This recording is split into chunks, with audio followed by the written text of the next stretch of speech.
Hello everyone, welcome to the community outreach BOF session for Scientific Python. So there's two useful things here. The first one is the QR code of our website. You can go there on our phone. If not, then the link to our website is also on the HackMD, which is linked there. We want people to take notes on the HackMD to make sure that we get an output of this discussion that we're gonna have today, so please take notes there. There's a part below it that says meeting notes. And okay, so I'm Juanita. Maybe you have seen me on the Scientific Python videos, maybe not, hopefully you have. I am one of the community managers for the Scientific Python ecosystem. So, I guess our idea with the community part of this initiative is to think about more than just the code and think about how can we help the community get all the content that we want to make and get engagement and help the users, the contributors, and the maintainers to build a community around all the things that we want to build. So I want to show you a video that I made, which I got. The advice that I could give is that you should definitely start by following your interests. If you want to do a first PR, a great way to do that is to look through documentation. There's almost always something there that could be improved. Just read code. So find something that is fun to do with this code. Find something that really sparks joy. You have maybe more choices than you even know. I think it's also important to find ways of communicating with people from the project. People will help you get started, so you can hit us up. I would say be patient. Don't be afraid. You'll always kind of feel like you don't know what you're doing, and you probably know more than you think you do, or maybe it doesn't matter, right? It's learning, and any and all help is appreciated from the maintainer, so don't count yourself out before you get started. Okay, so I guess this is the kind of things that we want to start doing for the community, because we think that these kind of things can be useful for the users, for the contributors, for the maintainers, to get more involved in our community. So there we have 7 or 8 of the maintainers of some of these packages are on the screen right now. I did this for TikTok actually, which probably many of you don't have. But one of our ideas is to expand the community channels for our community. So, do you want to say something? Yeah, so one of the things I've noticed if you watch YouTube, people tend to like very short content. So we're trying to make shorter videos. Typically after 2-3 minutes, maybe in 30 seconds, people's their attention flags.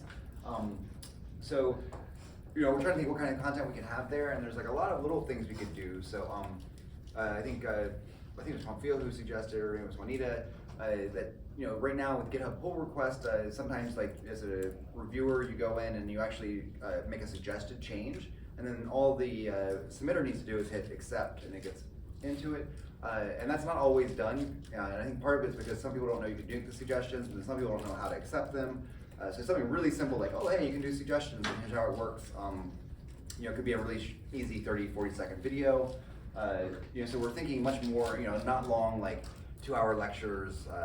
That we might do as well, but that will be something separate. This is much more of a very lightweight, get people's interest, spark some joy, get them excited and motivated. Another thing that I've thought about this was, so we had NumPy had a town hall meeting maybe a year and a half, 2 years ago, and was asking people what they wanted. And one thing they said was these community onboarding videos. And when I first heard that, I was struggling with what that looked like, because I've been developing for a long time, and what I like is a really short, no detail, step-by-step command. But then I started thinking about when I was first starting what it was like, and I wouldn't know what to do with any of that stuff. And what I did do was I have a colleague or a friend who was doing something interesting. I look over their shoulder and I see them doing something, and I'd be like, oh, what's that? And then they would show me something. I wouldn't really know much about it, but I learned why it was useful and maybe what it was called. And then later on I could take that and then go and look through things. So that's another thing I think, just exposing people to sort of ideas that they can follow up, just because, you know, I'm sure some of you have come on recently and kind of have this knowledge that there's a huge landscape of things to know about and all these constellation of ideas, and it's overwhelming. But you know, if you haven't, that is definitely the case if you try to remember back what it was like. And so sort of getting these nice introductions, and also letting people know that, you know, we're not like some crazy expert team that they're never going to be worthy of contributing to. So we've also tried to get some interviews with younger members of our community that can talk about what their experience was like getting onboarded. We also have some more senior people getting interviewed, but I think their expertise on what it was like getting on board is probably not as relevant. In that case, it's probably more relevant for them to describe what it's like to have a PR reviewed, or what they are looking for when they're interacting with new contributors. I don't know, is there any? Yeah, so I do not want to like spoil the content that I'm going to be talking about tomorrow in the talk, in which I will be like explaining very detailed like what we have been doing and like everything that we're going to hopefully do. Also, I want to invite you to, if you have any of this like social media here, to take 2 minutes. I'm gonna maybe play a song for 2 minutes, and to like take 2 minutes to go through the social media that we have here and through our website, especially our website. If like you don't have any of this social media, it's fine. Our website is just okay. And think about what kind of things you would like to see there, and what kind of things would new contributors would like to see there, or new users would like to see there, in order for us to start making content that can help. So I guess we need to remember that this community, there's like very different kinds of users, there's different kinds of experiences, and in that sense we need to sort of try to create content for all kinds of users. So I'm gonna play a song for 2 minutes, just 2 minutes.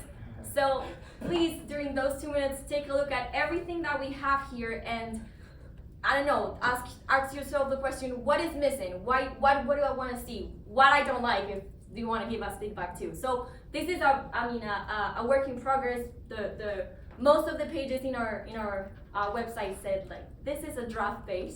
So, but we want to get your input for what we want to do next.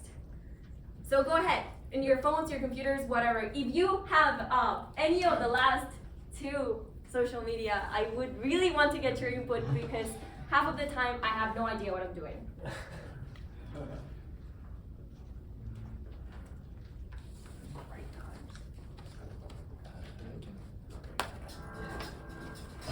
Two minutes. I got this feeling inside my bones. It goes electric wavy when I turn it on. Off from my city, off from my home.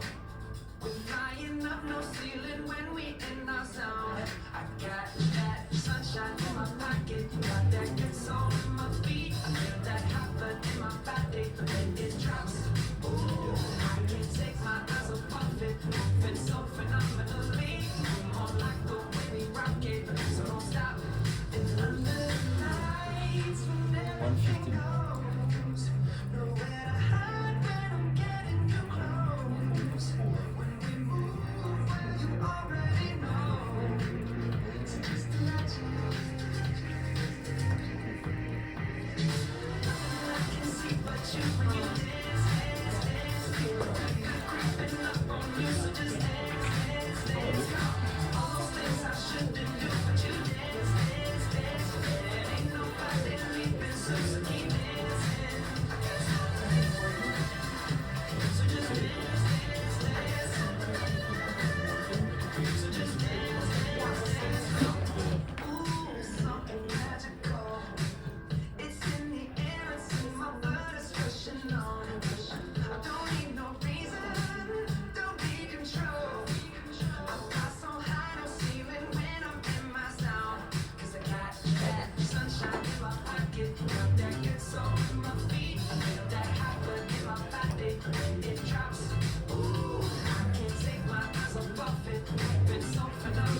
Okay, so that was 2 minutes. I'm going to.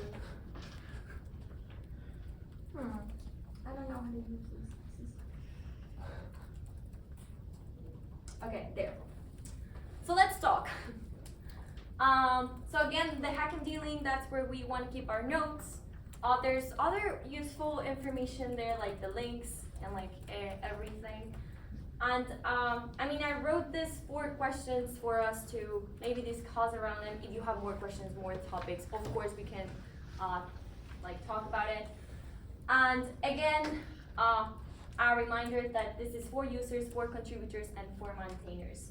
So right now in our website, as you might have seen, we have a contributor guide and a maintainer guide. We want to also have a community guide where we have, I don't know, maybe the interviews that we have been doing on YouTube, and also other sources for the community to get involved with our project. So I guess, yeah, you can read the 4 questions and maybe someone has an input of like what you saw. Yeah. So just to get some context, who do you think is your audience? Because you said a little earlier that it's a varied audience, and then you also alluded that, you know, maybe some of the traditional content for more experienced people already there. So are you explicitly focusing on, is it graduate students, is it undergraduates, or is it just more broad than that?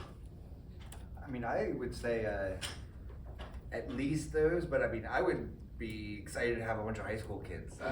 I mean, early in the day, I don't know if people know Robert Kern, but I think he started contributing in high school. I'm sure there's others in our community. And it's certainly possible, right? I mean, there's a lot of projects where, you know, I couldn't have done certain things, but I could have certainly started contributing, and I had a lot of energy in high school. Me too. So I think it would be great if we could capture that. I lost in energy. grad school, actually. What's that? And I guess there's also a problem where if we do want to get TikTok famous, we might need someone a little younger than me. So yeah, so I think it's certainly probably the case that we're going to be more focused on much more newcomers. I also would say that, you know, I wouldn't want to necessarily exclude a 40-year-old person that never has started contributing. So I think just newcomers in general, it's probably the case most of them will be younger. There is also some videos that we'll have on our content, which will be not so much that way. So I think we have an API discussion. So we're also going to be doing things like if we have a meeting that we're doing and we're going to record it, making it available so the developers can attend the meetings and see it. But those things will be probably less popular and less glossy and less produced. Well, I think you've already done this, but one thing I wanted to point out is that, like, it seems like the content type is different depending on the platform. Because, like, there's just going to be different demographics, right, based on each platform. So. And that's something we know, but we're struggling with. So any help, I think you're not a TikTok consumer. I mean, I am now. Yeah.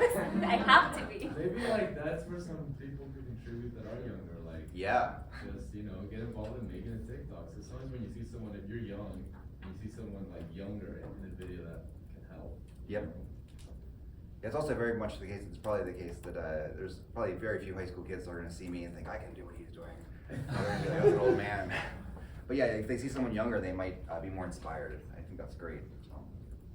Yeah, so I think that the idea would be for us to try to have like a central place where every kind of user can get the information that they need to get familiar with the ecosystem, which is very hard because they might be contributors 12 years old and also new, older contributors that do not have TikTok or don't even know what it is. No, I mean, it seems like you've done that to some extent because like the TikTok is very different from the website. But without hogging this space, the other thing I was curious about was, is there sort of a page or plan to be a page where you kind of get an overview of the different tools? Because, this is something that we struggle with in neuroscience, but like, at least for me when I was coming into the field, sometimes when you go to a conference for the first time or something, everyone's telling you their tool that they just built, and it's sometimes very unstable. It's really hard to sometimes like distinguish, like, this is something very new and very unstable, and this is something that's like very community accepted. So, but that does kind of, make it hard because it's like, what do you draw the line of this is something we want to showcase versus not, you know? So I don't know if you thought about that at all. Yeah, it was a quick comment on you. We've started thinking. I mean, we started thinking about lots of things. That doesn't mean we've got any good ideas or we've made much progress. But one thing we've thought about is originally we were thinking like a user guide because when you come in, there's now NumPy documentation, SciPy documentation, whatever. But you're not like trying to figure out NumPy documentation. You're trying to know how to use some tool to do something. And so I started thinking about that, but then it's not even clear, right? Because it's more specific than that. I'm a neuroscientist, or maybe not even a neuroscientist. Maybe I'm a neuroimaging person interested in fMRI. So I think we almost need a bunch of like stacks of what these tools are and how they're used. Some of them will have some shared stuff. Everyone probably needs some NumPy, SciPy, Matplotlib. But then of course, like we're not going to be able to do that for everyone. So it's nice because certain projects have already started doing that. And I think if either we could host that stuff on the Scientific Python website, or if people have it on their own website. So like for the Pangeo community, they've got a pretty good stack going. For Psych and Hep, the particle physics, they've got one. For certain aspects of neuroscience, they've got. I'm more familiar with neuroimaging. And so maybe in that case, all we have is just a website that's pointing out to like, if you're a neuroscientist doing fMRI, here's a good resource. But then again, we'll also need people that know what they're doing to make sure those links are maintained, because a lot of that stuff will get out of date. And so there's another thing we're trying to do is create new roles and teams and places where people can share their expertise. And some of that will just be like linking out to what exists, but I think there's a lot of new content that needs to be generated still. And yeah, it's definitely the case. I think we need to do that. It's not clear exactly what that's going to look like, and I think there's lots and lots of rooms for help and lots of rooms for good ideas. So we're excited about that. Yeah, you had a. This is like a follow-up to your point. Like I think one thing that is maybe like a lot of people dream take for granted, but like that kind of canonical slide of like NumPy, SciPy, Matplotlib, and like I see it floating around everywhere, but like it seems like just an up-to-date version of that would be great on like scientificpython.org. Yeah, we designed something like that for NumPy paper, and I've been meaning to take that because there's a little bit I wanted to change out of that. But yeah, it has much more of the tree flavor than the sort of circle sphere thing, which I kind of like. I like outdoorsy things, and I like the fact that it's an organic group where I feel like there's much more of an ecosystem kind of flavor. So I like that. But yeah, I think that kind of stuff would be nice, and then even just having that kind of thing with. So our version's SVG, so it'd be very easy to make all of those things clickable to links. And so I've got some of that stuff started, and if there's people that have artistic abilities and want to work on that or expand that kind of thing, it's in the repo already. We own the rights to it, so it can be changed however we want, and that thing I think would be very useful. And even sort of the categories we had, like I think different people do different categories of these things, but it's something like where we have like foundations, core, technique, application, domain. So even just thinking about those classifications, and then it's possible that there's so many now that like what we might even really want is something where there's almost a selector for what the top parts get. So if you're more in neuroscience, maybe like the top stuff switches. And then I think there's also collaborations we could do. I don't know much about it, but there's a PyOpenSci, and if my understanding is right that they've got some new funding, so that's going to be activated or reactivated or relaunched. And I think reaching out and connecting with them, because I think they do some sort of package review process. I don't really know, so don't take my word for it, but I think there's a lot of spaces to have overlapping connections, and so I'll hand over here. Yeah, two thoughts. So each one of these groups requires different types of contents, right? So what you have on TikTok and YouTube is more for new contributors, especially on TikTok.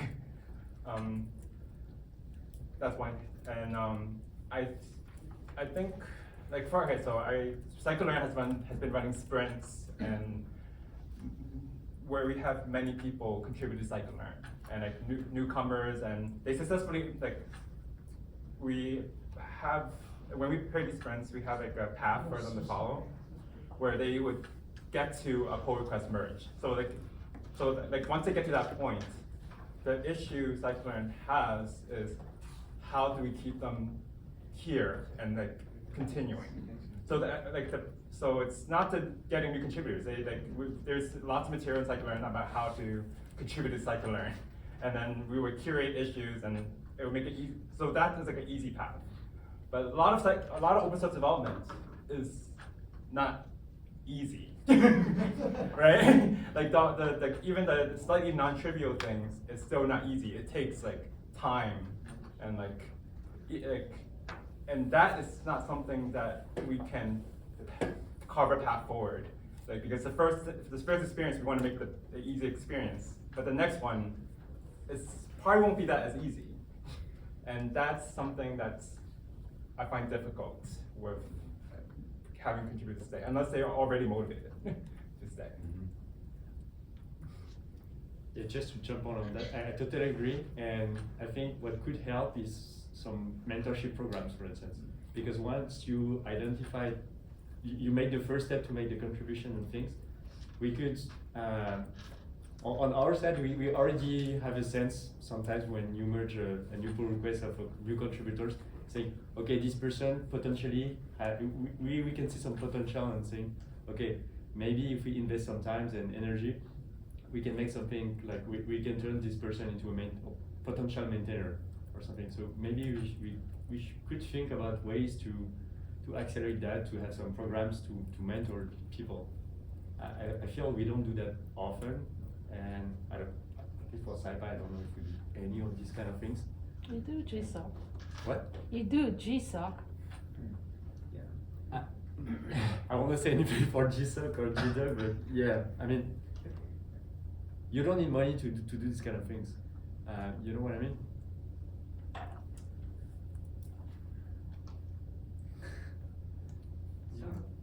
Yes and no. It's for me. It's not tied to a particular program. I mean, Google is not doing anything for the maintainers, aside from setting up the stage. But they coming on a new person and mentoring them. So that GSOC is doing that, and it's not. I don't know whether we can say it out loud. It's not necessarily GSOC working. and GDOC and things like that. So it's good. It's not necessarily working for bringing in maintainers.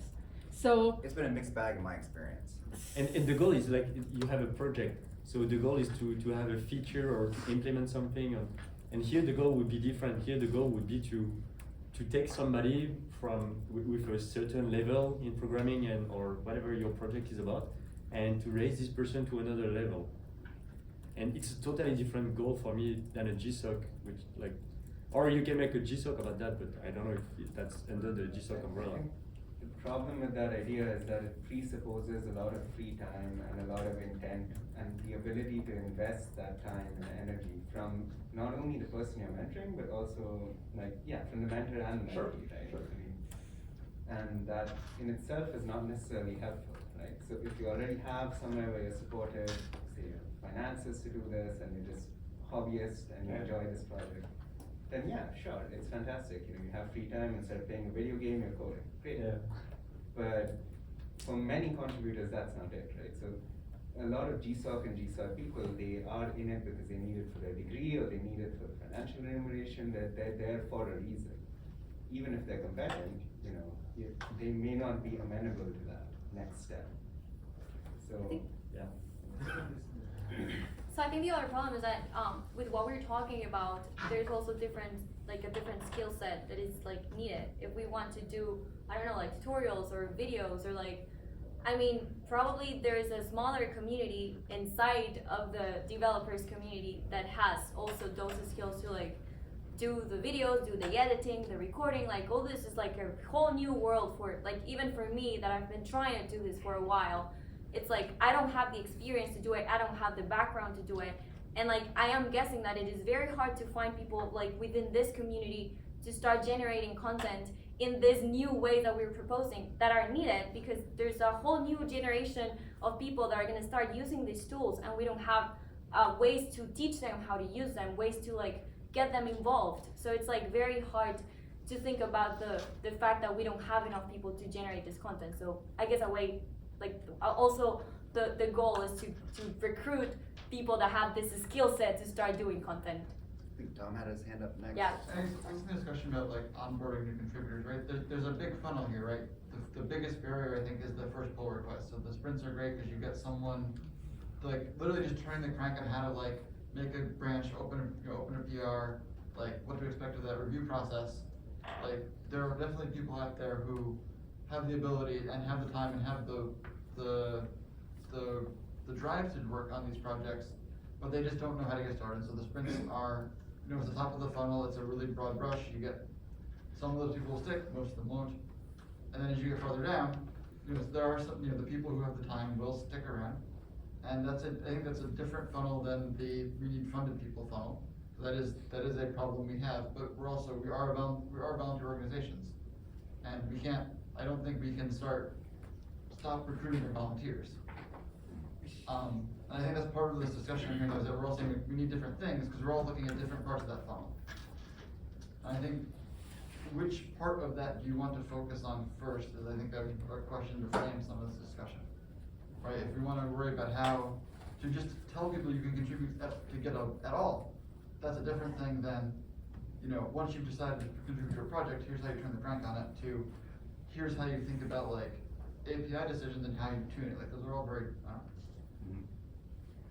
So I think your hand and then your hand and then your hand. I think you want to argue with me. Yeah. So, I mean, the issue is, sure, but when you broaden the top of the funnel, when you make good first issues and when you curate all of these, then you're basically stripping away whatever they need to do to make, that's what Thomas is saying, that maybe it's the next PR which is harder. Because the first PR was easy, that was during the sprint, that was mentored, that was, handheld. And it was basically almost not that difficult to get done. And then you're on your own again. So now you're sort of like the second person, or like you're in a worse state before, because you have a PR, you've done the hardest step, but it actually didn't do all that much for you because you made a change through Gitbot, or you made a change through something else, and that's not how you would work. So yeah, if you're definitely not doing the workflow that is the workflow, I don't know what the use is personally. So I think, maybe there's a way of like having them not learn the workflow and then start contributing and then eventually teach them how to do the work, but I haven't got experience with that. They're almost competing goals, right? You want to let people know they can contribute because there's nothing special about it, but you also need them to know how to contribute from within their special workforce and wherever they're comfortable. So I've never done a sprint where we didn't use the workflow, so that's interesting that you were doing that. Like when I teach classes, I make people use Vim or Did your hand? Yeah, I was just gonna say, I think it'd be helpful to have like some different, I know you guys mentioned like the idea of having guides and stuff like that.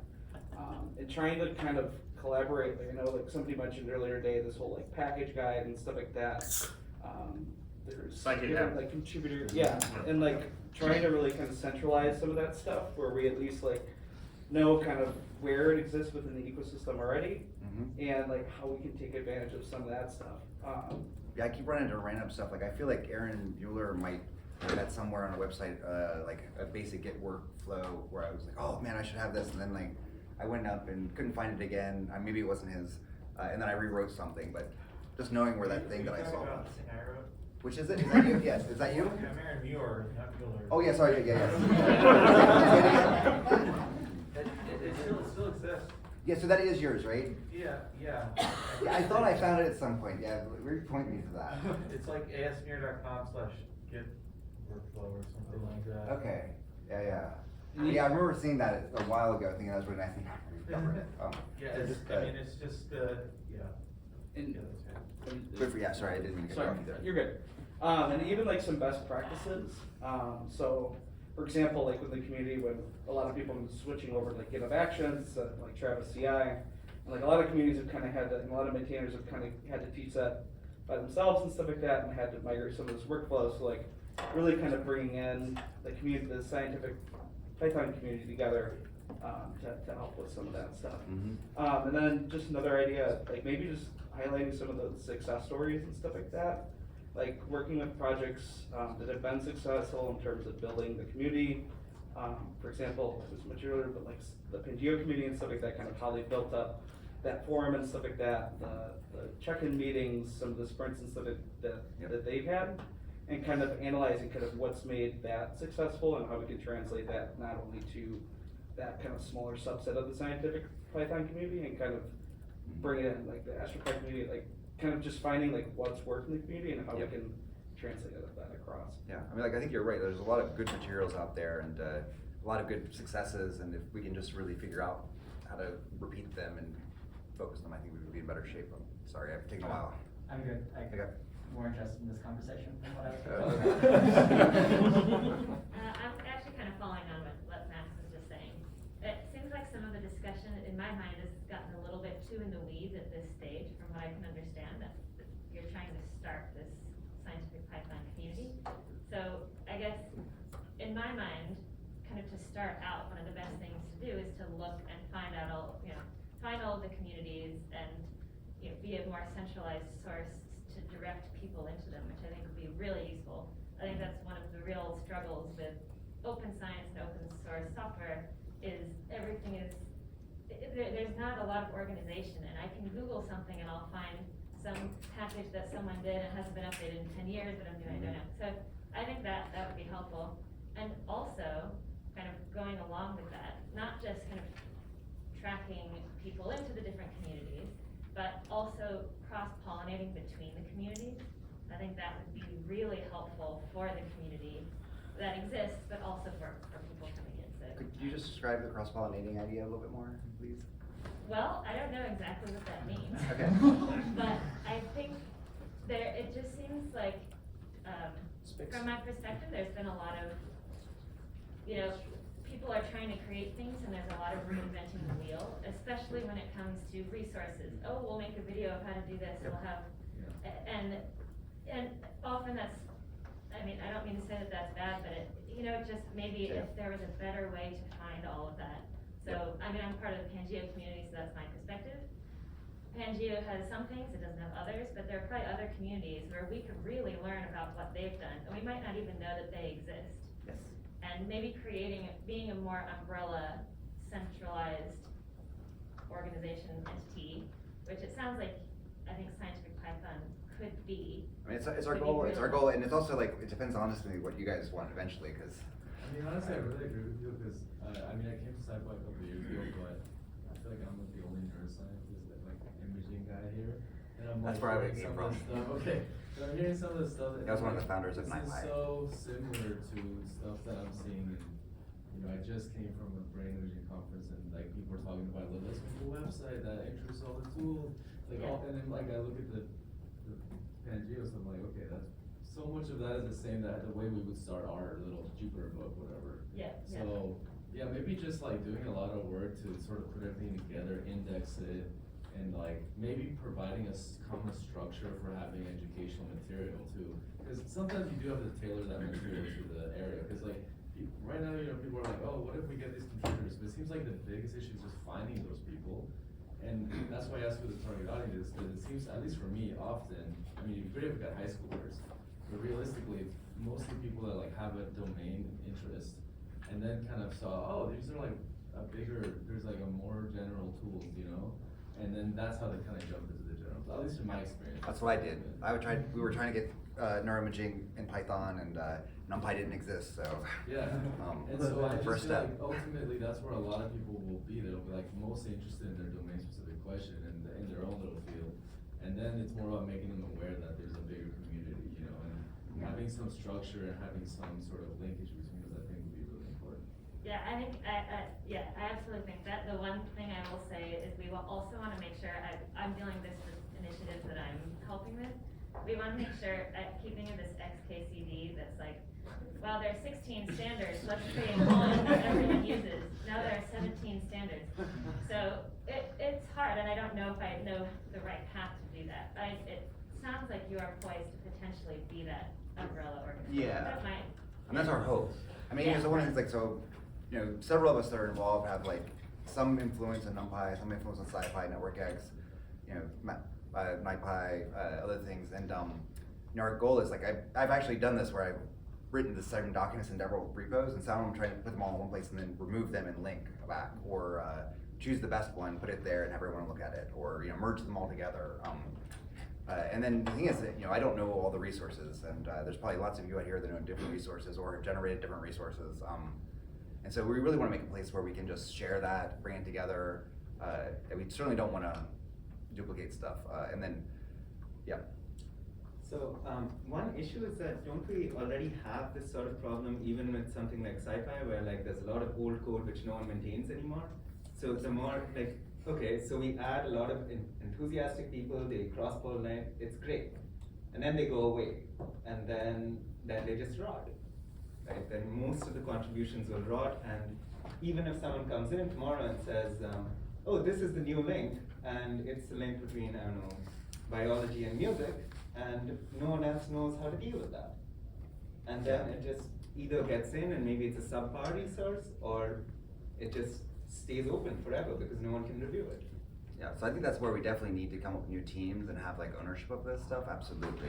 Because I'm not gonna be in a position to like know what they do in high energy physics, so it's gonna be like some group somewhere gonna have to have some ownership. Yeah. So yeah, I wanted maybe to say that for me, SciPy, it's in these states today because nobody has ownership on anything. So for instance, me, I'm one of the main maintainers in stats, and I have zero ownership on stats. And so we're a bit like an association in the real life, but with no responsibilities in regard to anything. And so if we give responsibilities to people, then they also, in a sense, have the responsibility to take care of it when they leave. Because right now, we are like a silent democracy where everything's happening in silence and everything. And if somebody's leaving, and that's it. And when you're in a company and you leave, I mean, at least good companies, they do this handover thing where you're leaving, then you explain for a month to somebody what you were doing and everything. So there is a process. We had zero process for that. Like, none. I agree, because so we were trying to develop like an imaging like data standard, and I wasn't that involved in this part, but they have a steering committee, and those people have different roles, and they're like elected. Yep. And I think that helped a lot in having some, not lose that knowledge, and not have that, But unfortunately, these are the rough edges, right? And that's where being a volunteer comes in. If you're a volunteer, then you opt out of what you don't feel like doing. Say you're leaving, you've left, you're in another place, you're doing something else, you don't really feel like spending 2 months getting someone else up to speed, and you don't feel, volunteering. Yeah, but in the real life, if you go to any association, you will have somebody giving you some responsibilities in some sort. You will have to, there will be a structure. So why should it be different with open source and with what we're doing here? I feel like everybody is afraid of this management, big word, and structures and everything, but that's how real life is working. Like you pay your tax, I mean, we all have responsibilities and everything in real life. And so, in my opinion, it should not be different online, especially if you're a maintainer. It's a big responsibility. Like on SciPy or NumPy or whatever, we have a huge responsibility, whether or not we acknowledge it. So can we kind of steer this? Okay. Like, I'm going to steer it back to what we were talking about Thank you. before. Talking about medical imaging brings up in my mind that like it's definitely a segmented community. Like I was in the MR physics community, which is completely different from the fMRI community. Exactly. Yep. But I noticed that in medical imaging, in that domain that I'm familiar with, the only packages that succeed are the ones that are owned by some organization, usually some lab attached to a university. Like in MR physics, it's usually something at a Berkeley or Stanford, and they kind of persistently maintain that package.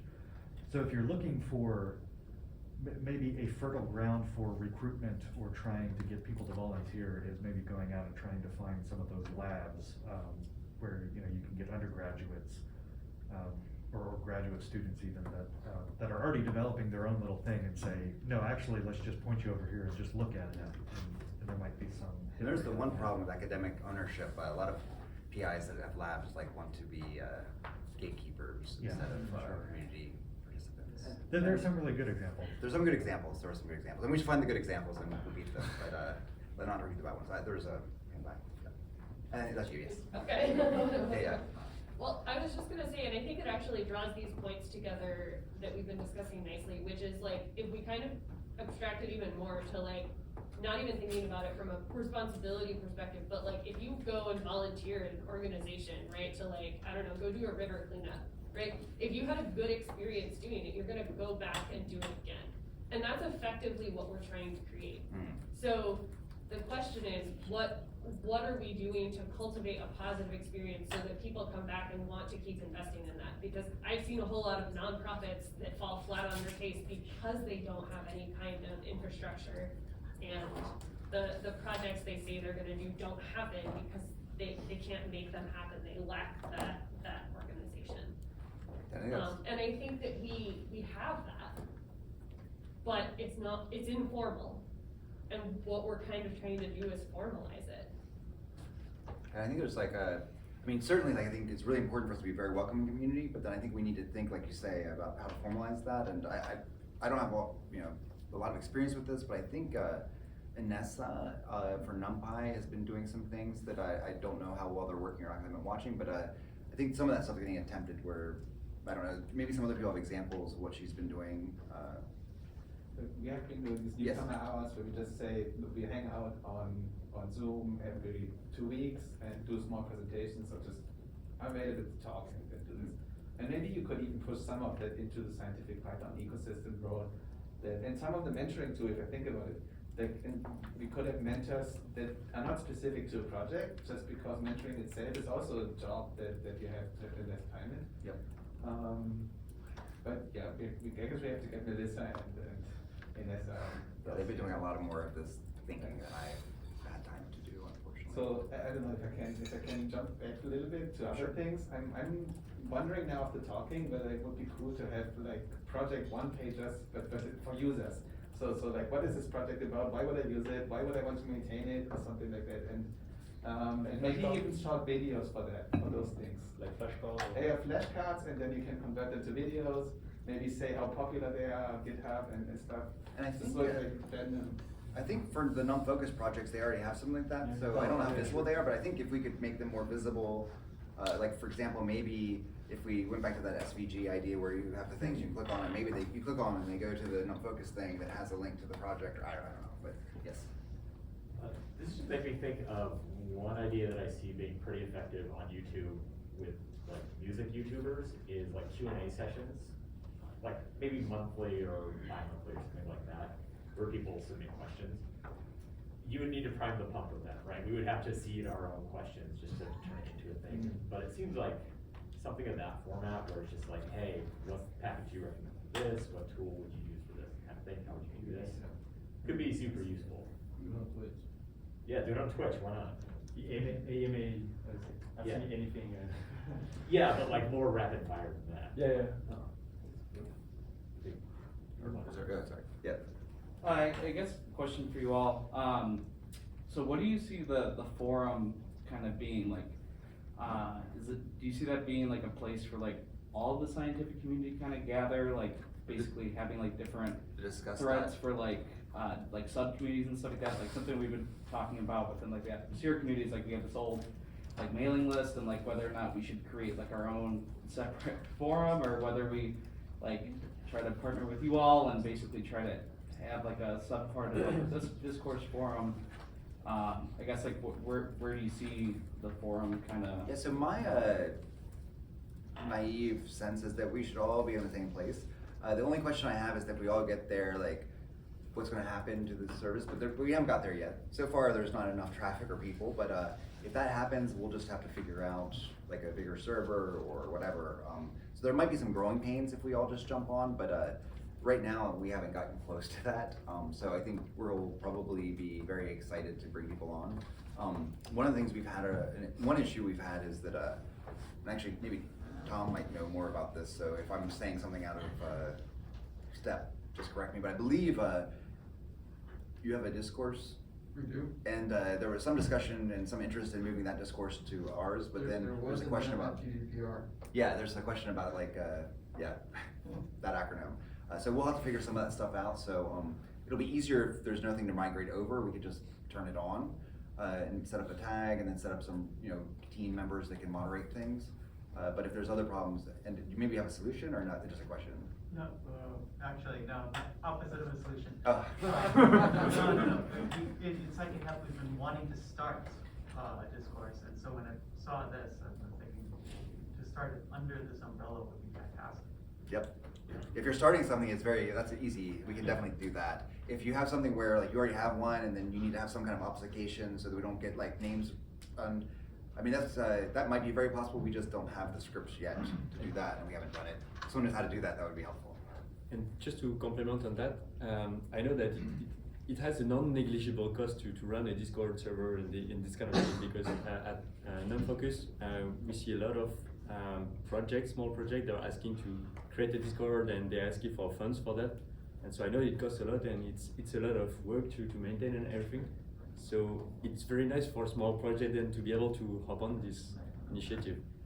Everything is done basically. We just need to create a new namespace, and that's it. Everything started, let's say. Yeah. I mean, because we need. 15 a month. What's Sorry? that? Ours is like 15 a month for a drop on DigitalOcean. Yeah, ours isn't too bad right now. But Yeah, we but can this, serve that up. I know some people, they want more features and more things, and I don't know. We've seen some bills which are what. I mean, we're just paying for hosting. We're using the open source version of Discourse. Yeah, we're using the open source too. I think that's helpful, and that's why it's cheap. But yeah, I don't know. Maybe. So you haven't spoken yet, so I don't know if you raised your hand, but you haven't spoken. Yeah, so I have a fair bit of experience hosting open source communities in Discord, and you don't have to necessarily pay for the paid tiers to make it work, but basically what that mainly gets you is higher bandwidth video calls, and so we actually have, this isn't a quantum computing space, but basically we had a bunch of projects host their community calls there and have like some working space coffee things, or like coffee work times.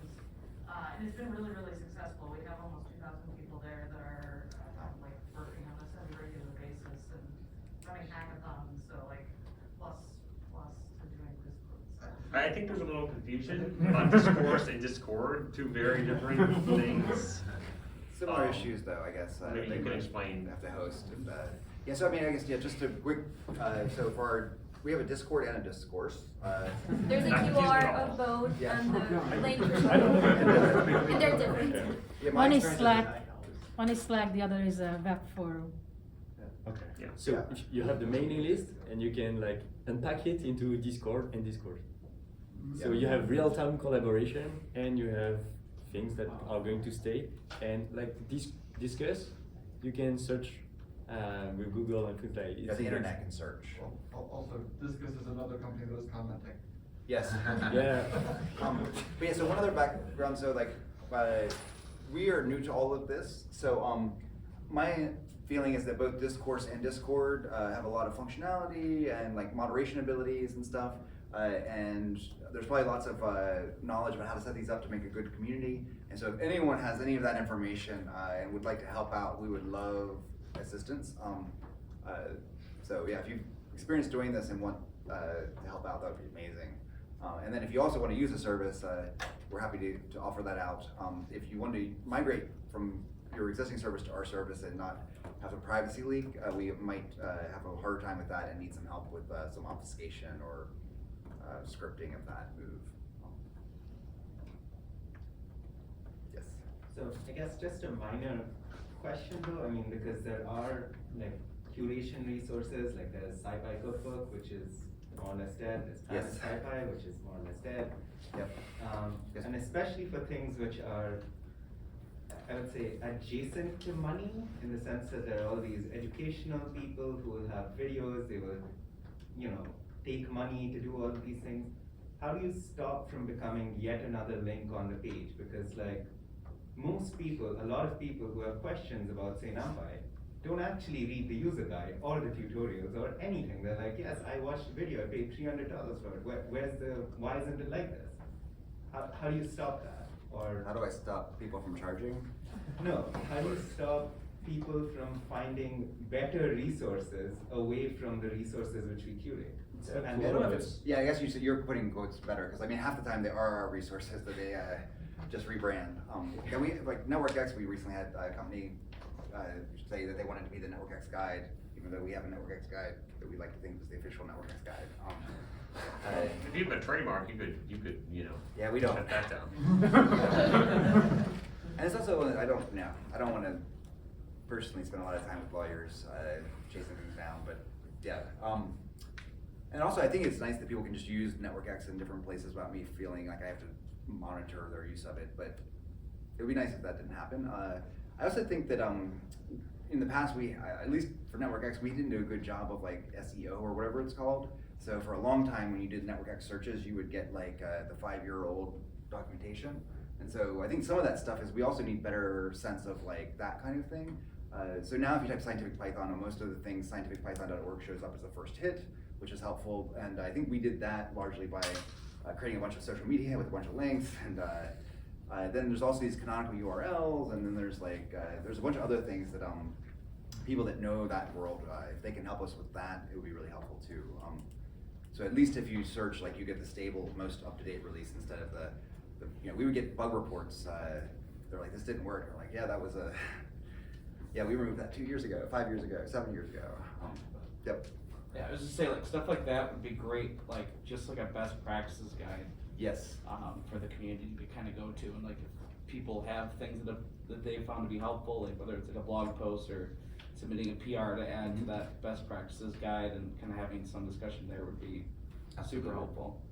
And then it's also now we're getting more shared themes. So like there's a PyData Sphinx theme, we've got a Hugo theme that we're doing, and then at some point we probably want to make sure that on the documentation of those we have, because like the PyData Sphinx theme has a version switcher. I think they probably have canonical URL stuff set up, but we probably want to go through and make sure that the themes just support that stuff out of the box, so that when you turn it on, it kind of knows what the right thing to do. But yeah, any kind of, I'm sure there's a whole like trained group of people that know about SEO stuff that if we could get someone from that community to help us, would be probably a big benefit. Yeah, so we have about 5 minutes left, and we might have a sprint. So if people have ideas for things, so one of the things we're doing is like, I think there's a lot of dangers, a lot of failure modes. But like when we first started scientific Python stuff, like NumPy and stuff, there was definitely like way more failure modes and dangers and like crazy ideas. IDL and MATLAB were like massive. It's still the case that every year of my life I've had to pay a tax to MathWorks despite not having used their product for some years. Python has kind of killed IDL, at least even in IDL. trenches. IDL. But MathWorks, I think, like at UC Berkeley, every staff and student still gives them like money. Really? Yep. Yeah, despite the fact that Python is the like thing we do at Berkeley. Yeah, UAH that's gone from in the time I've been there, it's gone from IDL being really big to being nothing, and their libraries are rotting. Their whole ecosystem is rotting. They're like Coyote and everything. It's just it can't keep up with Python. But MATLAB still doing very well, for better or for worse. But yeah. So anyhow, what I want to say is that I really encourage you. There's definitely a lot of failure modes, a lot of concerns, a lot of things that we could get wrong. But I hope that we don't let that keep us from trying. We could try and fail, and I'd rather do that than like worry about failing and not try. If failure modes are your chief concern, open source is not the place to be. Yes. That's a good point. Thank you. And also, again, like we have tons and tons of space for help. We have tons and tons of interest in helping. And if that seems interesting to you, I think this would be a great community to get involved with. And we're not asking you to abandon your own communities. We're just asking you to maybe do some of the work you do there more high visibility and share with other groups, so that maybe we don't all have to keep repeating ourselves and doing things, and hopefully things will work out. And then we'll be keeping up. People should give us lots of feedback. Hopefully come to lots more meetings. So I think we'll be. Some of us probably will be at, there's a NumFocus project summit, I think, for the NumFocus projects. We'll probably be there. There may be some people at CZI. We'll also have some presence probably at SciPy and other events.